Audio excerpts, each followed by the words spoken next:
زبور نمبر 1۔ مبارک ہے وہ آدمی جو شریروں کی صلاح پر نہیں چلتا اور خطاکاروں کی راہ میں کھڑا نہیں ہوتا اور ٹھٹھا بازوں کی مجلس میں نہیں بیٹھتا، بلکہ خداوند کی شریعت میں اس کی خوشنودی ہے اور اسی کی شریعت پر دن رات اس کا دھیان رہتا ہے۔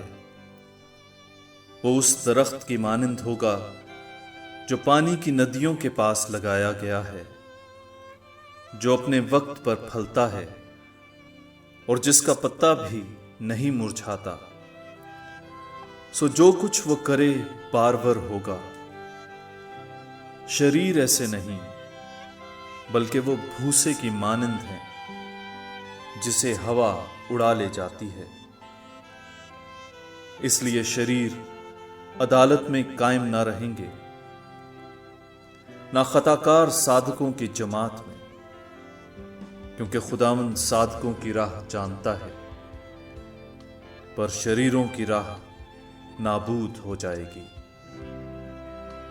پاک کلام کے پڑھے اور سنے جانے پر خدا کی برکت ہو، خدا کا شکر ہو۔ آمین۔